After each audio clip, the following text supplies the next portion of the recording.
আঞ্চলিকতা নুই নকৰোঁ, কিন্তু কংগ্ৰেছ দলে যাৰ আজি ইশাৰাত দুইজন নেতা উঠা বহা কৰি আছে, কংগ্ৰেছ দলে ইশাৰাত উঠা বহা কৰি আছে, এই দুইজন নেতাই মই একদম চেলুট কৰিছোঁ। 855জন শ্বহীদৰ কথা কৈছে লুৰিণজ্যোতি গগৈ ডাঙৰীয়াই। সেই কংগ্ৰেছ দলটোৱে যিটো দলে 855জন শ্বহীদৰ স্বীকৃতি নিদিলে, সেই দলটোৰ লগত তেওঁ আজি উঠা বহা কৰে। লাজ লাগে মোৰ, অসমীয়া হিচাপে লাজ লাগায়।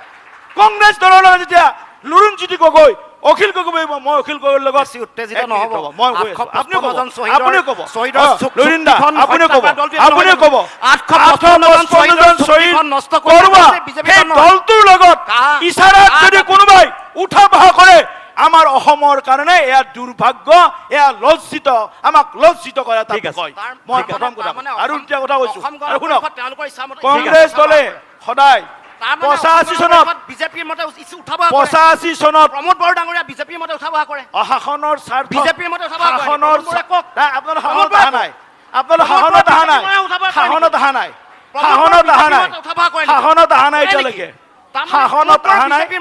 শাসনত আহিলে কমন মিনিমাম প্ৰগ্ৰেম হয়, শাসনত অহাৰ পিছৰ কথা হ'ব। এইটো নম্বৰ 1। 85 চনত প্ৰথম চৰকাৰ আছিল অসমত অগপৰ চৰকাৰ। সেই চৰকাৰখনকো কংগ্ৰেছ দলে 5 বছৰ টিকিব নিদিলে। 4.5 বছৰ হোৱাৰ পিছত কংগ্ৰেছ দলে মিলিটেন্সিৰ নামত, ইনচাৰ্জেন্সিৰ নামত বহুত মানুহৰ ল'ৰা ছোৱালী হাতত বন্দুক উঠাই দিলে, আন্দোলন কৰিলে। যদি অসমৰ অস্থিৰতাৰ কাৰণে, অসম 50 বছৰ পিছ পৰি যোৱাৰ কাৰণে কোনোবা দল দায়ী, সেই দল হৈছে কংগ্ৰেছ দল, যাৰ লগত আজি আমাৰ মহান দুজন নেতাই মিত্ৰতা কৰি আছে। ঠিক আছে, লুৰিণে ক'ব বিচাৰিছিলে, লুৰিণজ্যোতি গগৈ আপুনি কৈ লওক, তাৰপিছতে মই প্ৰমোদ বড়োৰ কাষলৈ যাম। এনেকুৱা মহান হৈ দেখুৱাইছে 855জন শ্বহীদৰ ত্যাগৰ বিনিময়ত হোৱা চুক্তিখন হত্যা কৰা দলটো এইটো মোৰ কাষত বহি আছে আৰু কথা কয়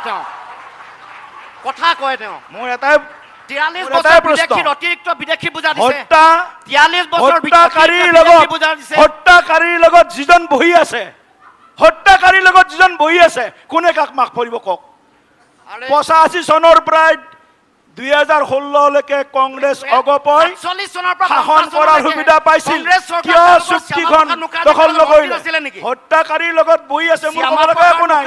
আপুনি আৰু বহক, আৰু 855জন শ্বহীদ কৰক, কংগ্ৰেছৰ শাসন আনক, আৰু বহক আপুনি। নাই, হ'ব, 855জন শ্বহীদ কৰক। দিলীপ শইকীয়া আৰু লুৰিণজ্যোতি গগৈ, মই প্ৰথম কথাটো হ'ল, প্ৰথম কথা চাওক, কংগ্ৰেছৰ লগত আদৰ্শগত বিৰোধ আছে আৰু ভৱিষ্যতৰ দিনসমূহতো থাকিব। যিহেতু বিজেপিক পৰাভূত কৰিব লাগে, সেইকাৰণে সহাৱস্থান। তেওঁলোকে পাহৰি গৈছে, ইতিহাস নপঢ়ে, পাহৰি গৈছে 46 to 49 শ্যামা প্ৰসাদ মুখাৰ্জী কংগ্ৰেছৰ জৱাহৰলাল নেহৰুৰ লগত বাণিজ্য মন্ত্ৰী আৰু উদ্যোগ মন্ত্ৰী আছে, পাহৰি গৈছে।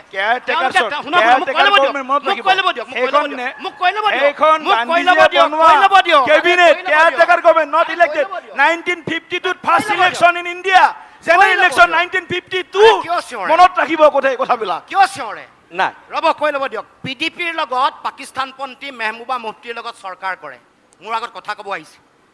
41ৰ পৰা 42লৈকে নৰ্থ ইষ্টাৰ্ণ প্ৰভিন্সত মুছলিম লীগৰ লগত চৰকাৰ কৰিছে। কথা ক'ব আহিছে। মইতো আঞ্চলিকতা লাগে বুলি কৈ আছো। আৰে মইতো আঞ্চলিকতাৰ পক্ষত আছো বুলি কৈছো। আকৌ আপুনি মোকে আকৌ নিজে ধুমুলখী পাত বুলি ক'ব। আমাৰ আজি স্পষ্ট কথা, কংগ্ৰেছৰ লগত বিৰোধ আছিলে, কংগ্ৰেছৰ লগত থাকিব। বিজেপিক পৰাভূত কৰাৰ সংগ্ৰামত সহাৱস্থান, যেনেকে এটা সময়ত ইমাৰ্জেঞ্চি সময়ত লেফ্টৰ লগত বিজেপি আছিলে। ঠিক আছে, ধন্যবাদ। মই